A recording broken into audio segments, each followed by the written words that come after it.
Greetings to you once again, and thank you for being a part of this conversation. In our last meeting, we were talking about something, and I raised an issue which kind of became a bit controversial.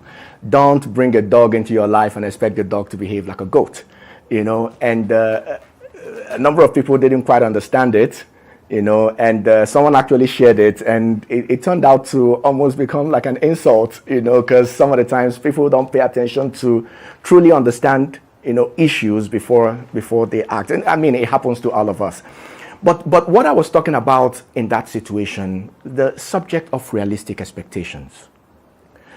Quite a number of times, we actually do not pay attention to what we bring into our lives. We pay more attention to what's in our head, but we're not paying attention to what we bring into our lives. So, what you've brought into your life is a dog. But in your head, you're expecting the dog to behave like a goat. So what you actually wanted was a relationship with a goat and not a dog. These are realities.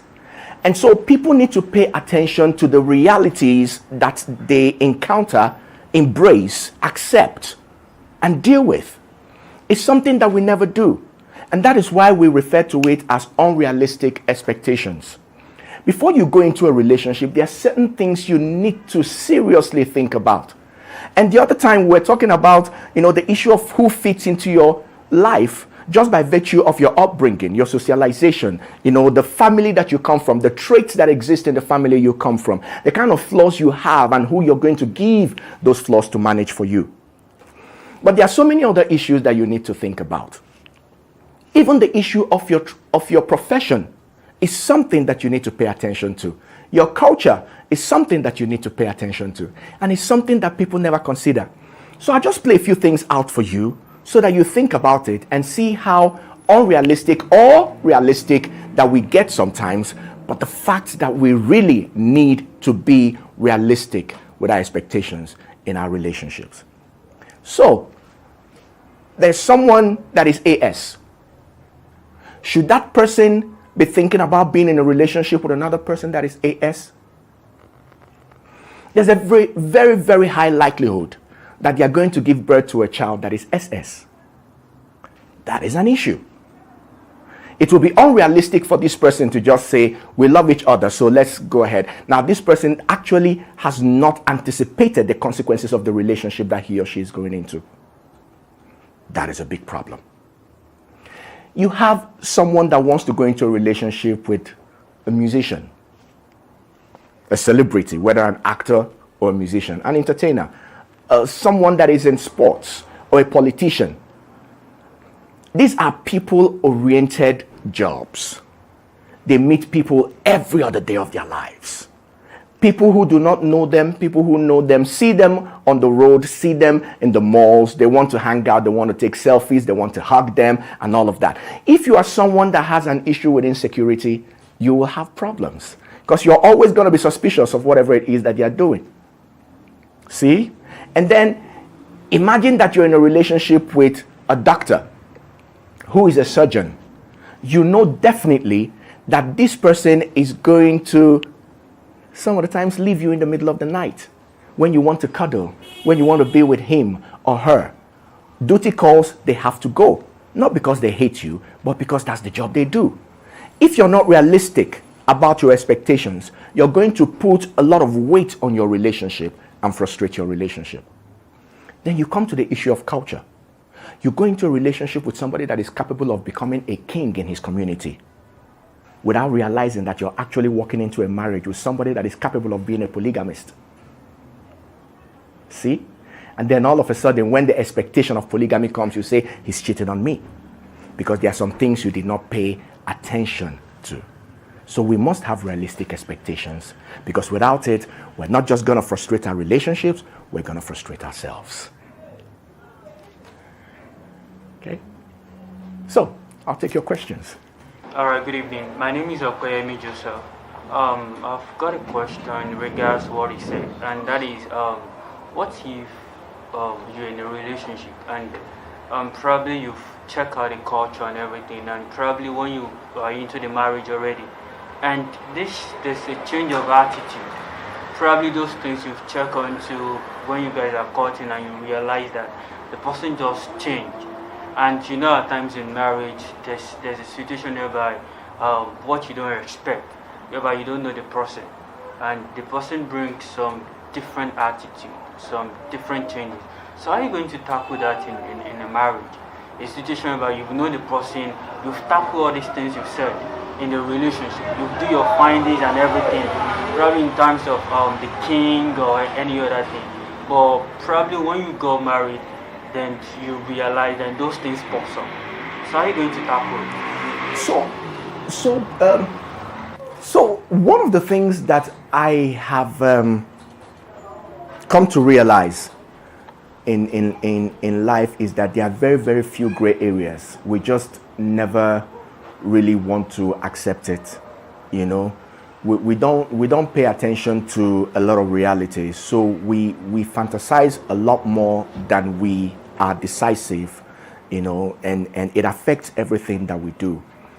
One of the privileges that Africans have, and this is one thing I'd like to leave with you, is the fact that if you truly want to be married as an African, one of the first things that happens is that your observation and the questions that you ask is just a very minute part of discovering the person you're going to get married to. Your family actually goes on a search mission to find out, you know, this person, because in the African society, marriage is not a union between a man and a woman. It's a union between two families, and some of the times two communities, and sometimes even two countries, now that we have countries, you know. So there are so many things we don't pay attention to, and we're in so much hurry, because some of the times we're even afraid that because of how much we love this person, people might go and find out things that might make them say you shouldn't get married. And so we avoid those things, and then at the end of the day we turn around to play victim.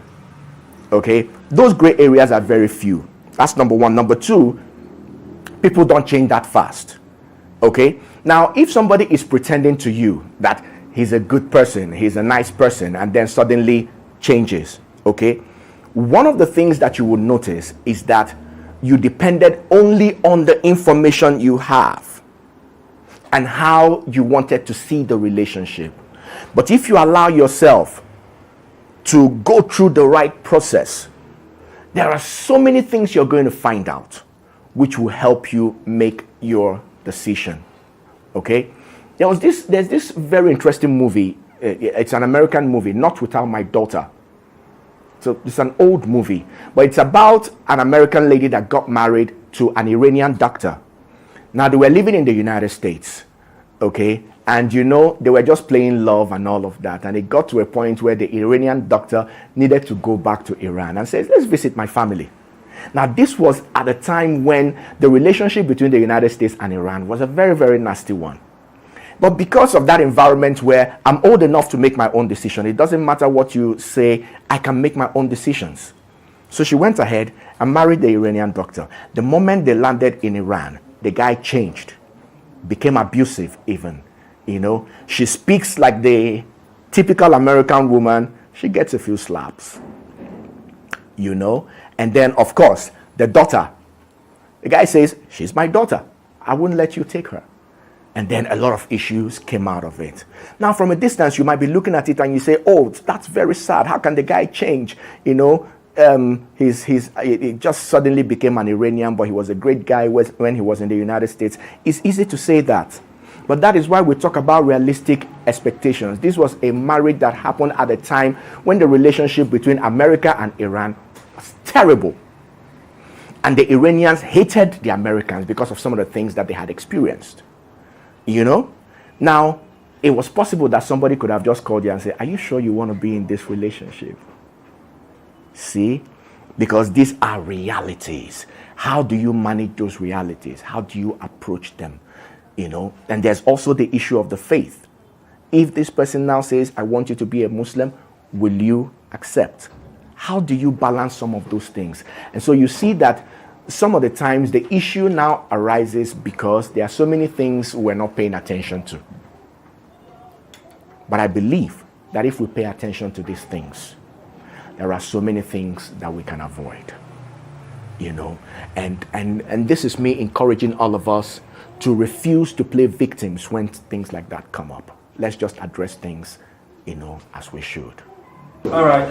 I've got another question, and this is the issue of Patapa getting married to this German lady. Now we have this culture of a thing like a black typical Ghanaian guy getting married to a German lady. Now I'm going to tackle the issue of the culture, the belief, the African system related to the German ways of life.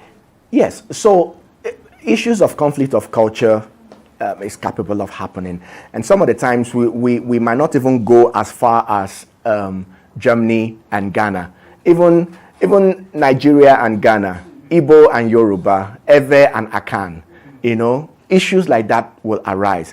And that is why we talk about realistic expectations. Do you understand what you're walking into? Do you know this person? Do you understand their culture? Have you anticipated how that culture can affect or influence the relationship? A lot of people do not pay attention to it, and a lot of people do. We can even take it, you know, a step further and talk about the issue of faith. You know, but every relationship is capable of working if the people in the relationship are ready to make the sacrifice to sustain the relationship. But in making the sacrifice to sustain the relationship, you must always remember that you have thresholds. There are things you can bear and things you cannot bear. And it's something that people don't pay attention to. So it's not bound to fail merely because they are from different cultures. But it's about what they expect. So if a Ghanaian man wants to marry a German woman, does he understand the culture of the Germans? Because there are certain things the woman will do which are completely inconsistent with the Ghanaian way of life, and vice versa. But when you understand the person that you're dealing with, and you say, okay, this is their culture, this is their way of life, there are so many things you should anticipate. In the process, there are also things that you can teach the person so that you guys can have that smooth running relationship. So while you are sharing that information, you observe to find out if this person is ready to assimilate that way of life and deal with you accordingly. If the person is not, be realistic enough to walk away. Okay? Or if you say, I'm going to stay in the relationship, be realistic enough to expect some of those frictions from time to time and then know how to manage it. It's very, very important. Okay? But is the relationship capable of working? Yes, it is. They are just things that we need to pay attention to. Yeah. In handling like relationship, like staying together with a woman and partner, can you use sarcasm? Like, for instance, you know, she might drop things where you don't like it. She might move things where you don't like it. Some things are there whereby you can tell her, like, for instance, some people will read and be like, don't you have brain? You know that kind of sentence to a woman. It kills everything. Like, it dampens the spirit and all. You can use that and be like, is this how you, is this okay where it is or something? Yeah. And you will rather know whether it's cool to use sarcasm or not, because using it is what I think it should be okay. But some people will be like, it will be like insulting her or you are demeaning her or something. Yeah, well, sarcasm some of the times can be insulting. Yeah. That's the truth. Sarcasm can be insulting. And that is why at some point we're going to dedicate, you know, a lot of time to the subject of communication in relationships. Some of the times the problem is not what we say, but how we say them. And if your intention is to make the relationship work and to sustain the relationship, then how we say things should be as important as what we say. Okay? So, question is, why would you want to be sarcastic if you don't have to be? And if you're going to be sarcastic, it's also good for the person to know that you're joking. You know? And so it's a function of how the relationship is built, the tradition that exists in the relationship. Okay? That is why it's important for people to know themselves. Okay? It's important for people to know themselves. Like, you know, I mean, offset, remember how we're just talking to ourselves and saying stuff. There are people that will be sitting from a distance and say, can you imagine how these guys are insulting themselves? Because they don't understand how well we know one another. Okay? So, but it's not a big deal. So imagine that you have grown in relationship with the person that you're dealing with. Those things are not an issue anymore. You see? I mean, there are men that would actually look at their wives and say, how can you keep this thing there, foolish woman? You know? But she is not upset about the statement. It's not even a big deal. You know? She will just turn to you and say, only a foolish man will know a foolish woman. And they just laugh about it and move on. Do you see? Because they've been able to know and understand themselves and become connected as a people. Okay, so I think that is what we should aspire for every time, and be very careful how we communicate. Okay, the intention should not be to insult. And when you are sarcastic in a funny way, and the person you're dealing with knows that you're just being sarcastic. So it brings me to the issue of making sure you know the experiences the person you're dealing with has had over the years. So there are so many things that people have not healed from, but you don't know. Yeah, you know, until you know these people very well, every time you're sarcastic, it triggers something. You know, so they've been traumatized by insults from a previous relationship where they were abused with words. They were emotionally and psychologically battered, and they haven't healed from it. Okay, they were called stupid person, idiots, ignoramus. You don't even know anything, and all of that. And then they come into this relationship. It's a beautiful relationship. They haven't healed, and then you say something like that to them. It triggers. Not because your intention is the same with the other person's intention, but because you haven't properly understood their experience and helped them to heal. You know, and that is another issue when it comes to realistic expectations. The fact that these people have not healed. You must expect certain frictions just by virtue of that. And it's bound to happen. You know, now this is not for you to feed people's insecurities, you know, but to help them heal. And if they are not healing, then you must also know your threshold and when to move on. It's very important. Yeah. All right. Regards to realistic expectations, can a single lady maintain or keep a relationship? Is sex enough to keep a guy in a relationship? That's it. Thank you. Wow. Okay. Yes. Now, this is a very important question, and quite frankly, it is a topic that we're going to discuss on its own. But right now, I'd just like to say very, very quickly, some of the times we miss out on the very basic issues of relationship, and the truth is, no woman owes a man she's not married to sex, and no man owes a woman he's not married to money. No. Okay. Now, if I mean, and I keep speaking, if I'm speaking to Africans, and then we need to look at things from an African perspective. Okay. But sex and money, we should be very, very careful how we bring it into relationships that are not, marriage, or people that are not married yet.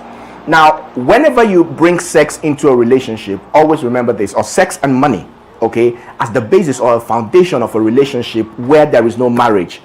What it actually means is that the man is playing husband and the woman is playing wife. One of the biggest challenges with that is that you come to a point where even when you know you need to walk away, it's very difficult to do.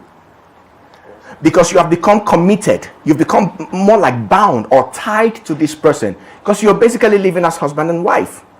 And it's a very, very dangerous place to be.